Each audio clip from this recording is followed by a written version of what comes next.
Good Monday morning, Vitalmen. It's good to be with you on your Monday. You know, today we celebrate the following weekend of Resurrection Sunday, and I hope that you had a great time with your family and friends, and most of all, as we praise and we worship Jesus Christ for his resurrection and coming back from the dead.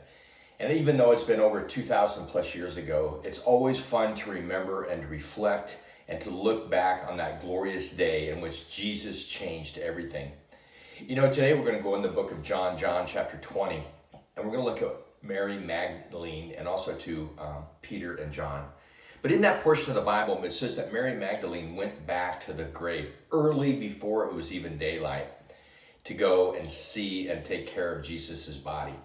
It's interesting to me as I think about that and try to, what would have been like if I would have been there in that moment. I think of Mary as she walked in the dark. Without a doubt, she was probably still mourning, still very somber of how her feelings and everything that was going inside her. As she saw the trauma of her Lord, she was there and seen him crucified on the cross. It says that his body had been riddled to the point of unrecognition. And yet she stayed there. She watched. She was there to the last moment. She was his friend. But she comes back. She goes to the tomb. And she sees that the stone had been rolled away and the tomb was empty. So she goes back and tells the disciples of what she saw, that they've taken his body. And I love this next portion, and I want to read this in John chapter 20. And I think it's really, really important for us today as we look at our Monday. It says this, that Peter and the other disciples started out for the tomb. They were both running, but the other disciple outran Peter and reached the tomb first. He stooped and looked in and saw the linen wrappings lying there, but he didn't go in.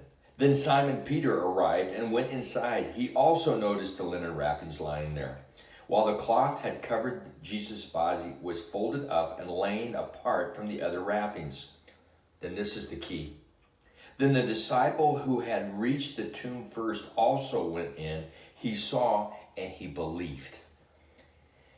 Man, you know, Peter, he goes in and he looks around, he sees, and I think he's still wondering what happened. Where's Jesus? But John, no, he takes it a step deeper. He goes and he remembers what Jesus had told him, that he would be crucified and that 3 days later he would be resurrected from the dead. Both men heard the same thing.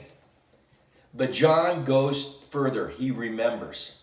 Not only does he remember, he believes. So how does that impact us today as vital men? This is the key.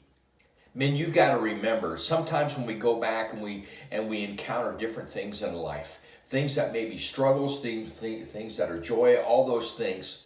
But we got to remember in our life to go back and to remember. And as we remember, we got to grip at moments of belief. I believe. Men, without a doubt, we praise Jesus for what he did. We no longer serve a king that is in a tomb. We serve a risen Lord. That is the exciting part about what it means to serve Jesus himself. Men, I hope today that you believe. Trust in the Lord. Maybe you're going through a difficult circumstance and you're just, man, I'm just struggling. I'm grasping for belief. I encourage you, believe and remember, just like John did. Vital men, have a great day today. We'll see you next week.